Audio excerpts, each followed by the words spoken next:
صحابہ کی طرف سے رشتے آنے لگے. جناب سرور کائنات بس ایک ہی جواب دیتے تھے, غور سے سنیے گا اس کو, توہین کا پہلو کبھی بھی پیش نہیں کروں گا کیونکہ میں خود جانتا ہوں کہ جناب سیدہ سلام علیہ کے مقام اور عظمت ان کی کیا ہے. رشتے آنے لگے, جو مجھے بات کو پیش کرنا ہے.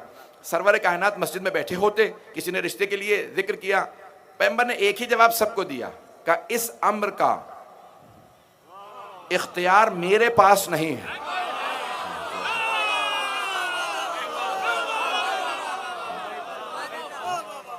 اس امر کا اختیار میرے پاس نہیں ہے. یہاں تک کہ کسی صاحب نے دوسرے سے کہا کہ آپ بھی جائیے, بہت پیسہ ہے, میں 80 اونٹ سرخ اونٹ جناب سیدہ کے مہر کے اندر دوں گا. یہ بہت کچھ بتایا سونے پیغمبر اسلام نے. میں اپنے انداز سے پیش کر رہا ہوں کہ مجھے بیٹی کو بیانا ہے, بیچنا نہیں ہے. پیسے کا دھونس نہ جماؤ. کہا کہ یا رسول اللہ آپ کسی کو رشتے کو بھی قبول نہیں کرتے, ہر رشتہ رد کر دیتے ہیں اور ایک ہی بات کہتے ہیں کہ اس امر کا اختیار میرے پاس نہیں. یا رسول اللہ, میں اپنے انداز میں پیش کروں کیا کہا ہوگا صحابہ کرام نے, یا رسول اللہ آپ کے پاس تو اتنا اختیار ہے کہ آپ کا نام ہی احمد مختار ہے. اگر ہوں, یہ کیسے ممکن ہے کہ آپ کے پاس, جب آپ کہتے ہیں کہ اگر تم میں سے کوئی اپنی بیٹی کی شادی کی اجازت نہ دے تو اس کی بیٹی مجھ سے اجازت لے سکتی ہے. جس کا باپ بھی اختیار نہ رکھتا ہو اس کے باپ سے بالاتر میں اختیار رکھتا ہوں. اگر ہوں کہ میں اس سے باپ سے بھی زیادہ اس پہ اختیار رکھتا ہوں. میں اس اپنی مومنہ, اس اپنی مسلمان بچی کی شادی میں کر سکتا ہوں کسی مومن سے, کسی بھی مسلمان سے. اگر باپ اجازت نہ دے تو میں اجازت دے سکتا ہوں. یا رسول اللہ یہ کیسے ممکن ہے, ساری امت کی بیٹیوں کا اختیار آپ کے پاس, لیکن سیدہ کی شادی کا اختیار آپ کے پاس نہیں. کا کیونکہ سیدہ عام بیٹی نہیں ہے, اللہ نے اختیار اپنے پاس رکھا. توجہ ہے سارے مجمع کی میرے ساتھ؟ تو اذان کرام میں جناب سرور کائنات نے کہا کہ اس امر کا اختیار میرے پاس نہیں, اللہ نے اپنے ہی پاس رکھا. سیدہ کے عقد کا اختیار اللہ نے اپنے پاس رکھا. مجمع کی توجہ میرے ساتھ ہو. اذان کرام جناب امیر المؤمنین ایک مرتبہ مسجد نبوی میں تشریف لائے اور دو زانو ہو کے پیغمبر کے سامنے زمین پہ بیٹھ گئے. جناب سرور کائنات نے کہا یا علی آج کچھ مزاج بدلا بدلا سا ہے, آپ بول نہیں پا رہے. کہا یا رسول اللہ زبان پہ الفاظ نہیں آ رہے. توجہ, ارے جو ہمیشہ عطا کرتا رہا ہو اس کے لیے مانگنا بڑا مشکل ہوتا ہے. اب سوچئے سیدہ کا مقام کیا ہے, جس کا رشتہ مانگنے خود علی ہے. امیر آئے ہیں, بیٹھے ہیں, دو زانو زمین پہ. کون جو بول نہیں رہے آج, جو خطیب نہج البلاغہ, جس کا کلام نہج البلاغہ بن جاتا ہو, وہ آج کلام نہیں کر پا رہے. تو اللہ نے فوراً جناب جبرائیل کو نازل کیا. وہ فوراً آئے اور آنے کے بعد کہا یا رسول اللہ, اللہ یہ فرما رہا ہے کہ عرش پہ اس نے علی کا فاطمہ سے عقد کر دیا. آپ فرش پہ بھی سیدہ کا علی سے عقد پڑھ دیجئے اگر ہو میرے ساتھ. تو ایک مرتبہ, بھائی دنیا میں واحد شادی ہے جو 2 مرتبہ ہوئی ہے, عرش پہ بھی فرش پہ بھی. شادی عرش پہ بھی ہوئی ہے, فرش پہ بھی ہوئی ہے. دنیا کی واحد شادی ہے جو 2 مرتبہ ہوئی ہے, عرش پہ فرش پہ. اسی لیے اللہ نے جناب سیدہ کو 2 طرح کی نسلیں دی ہیں, عرشی اور فرشی. عرشی معصومین ہے, فرشی سادات ہیں.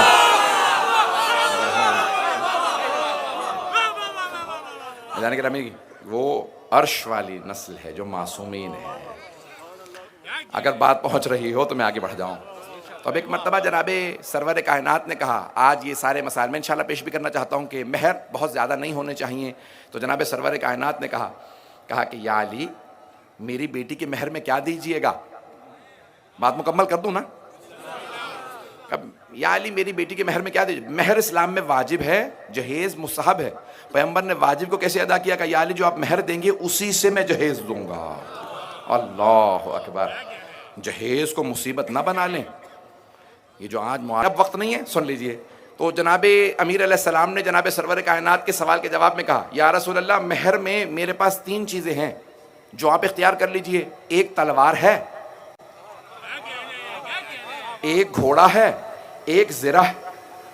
توجہ ہو, شیعہ سنی علماء نے لکھا ہے, الفاظ میرے ہیں میں اپنے انداز سے پیش کروں گا, لیکن واقعہ شیعہ سنی علماء نے لکھا ہے کہ جناب امیر علیہ السلام کا مہر کیا تھا, یہ سب نے لکھا ہے. مہر وہی تھا جو میں پیش کر رہا ہوں. ایک مرتبہ جناب امیر نے کہا یا رسول اللہ میرے پاس یہ 3 چیزیں ہیں, آپ جو انتخاب کریں. تو سرور کائنات نے, میں اپنے انداز سے, میں نے کہا اپنے الفاظ سے پیش کر رہا ہوں جو شیعہ سنی سب نے واقعہ لکھا ہے. سرور کائنات نے کہا یا علی آپ کی تلوار کی اسلام کو ضرورت ہے, اور آپ کے گھوڑے کی آپ کو ضرورت ہے کیونکہ آپ سفر بہت زیادہ کرتے ہیں. لیکن یہ جو آپ کی زرہ ہے نا, اس کی نہ آپ کو ضرورت ہے نہ اسلام کو. بھائی زرہ وہ پہنے جس نے میدان سے بھاگنا ہو. صحابی نے کھڑے ہو کے کہا میں 500 درہم دوں گا. درہم یعنی چاندی کے سکے.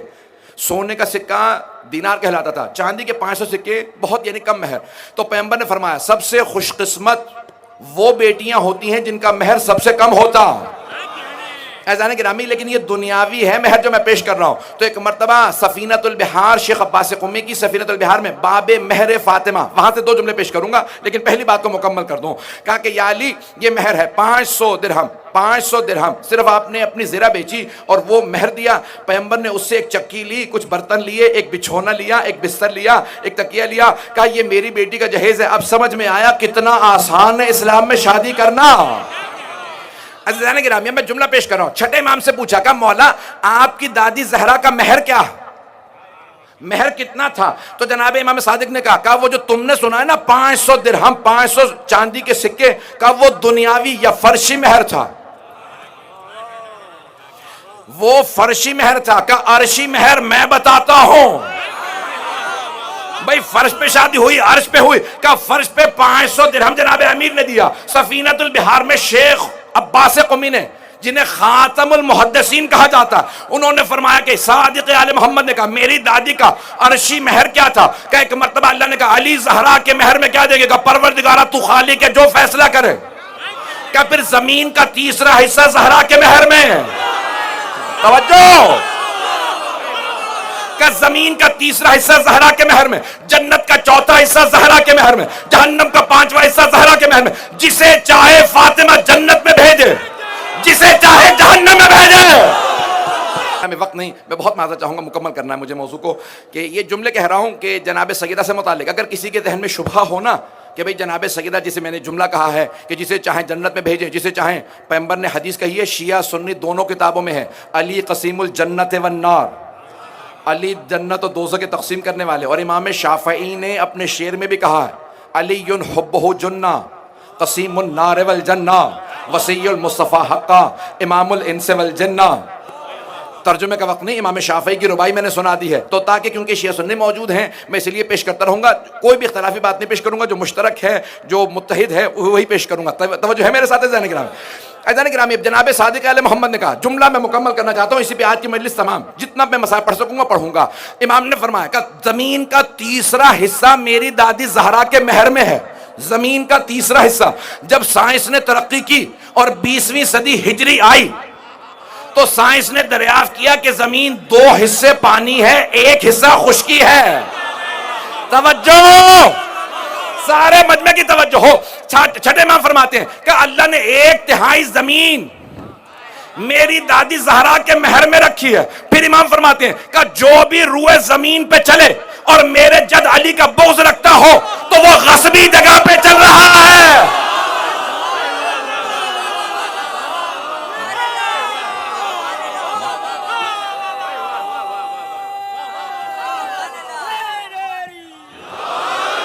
بات پہنچ گئی ہے جانے گرامی, بات پہنچ گئی. ایک اور جملہ میں کہہ دوں, حدیث کی تشریح کر دوں اگر سننا چاہے. امام فرماتے ہیں جو بھی روئے زمین پہ چلے اور میرے جد علی کا بغض رکھتا ہو وہ غصبی جگہ پہ چل رہا ہے, کیونکہ یہ سارے کی ساری زمین میری دادی زہرا کے مہر میں چلی گئی ہے. تو اب میں تشریح میں ایک جملہ کہہ رہا ہوں امام معصوم علیہ السلام کی, کیونکہ امام سمندر کو کوزے میں بند کر دیتے ہیں. تو اب میں پیش کر رہا ہوں امام کے جملے کی تشریح میں ایک جملہ. عزیزان گرامی شیعہ سنی تمام فقہاء نے فقہی مسئلہ لکھا ہے, غصبی جگہ پہ نماز بھی قبول نہیں ہوتی.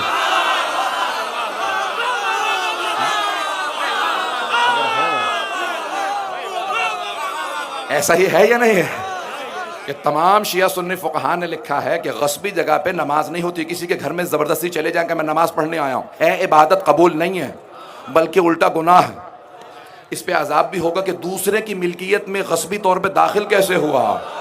اب سمجھ میں آیا علی کی ولایت کتنا بڑا مسئلہ ہے.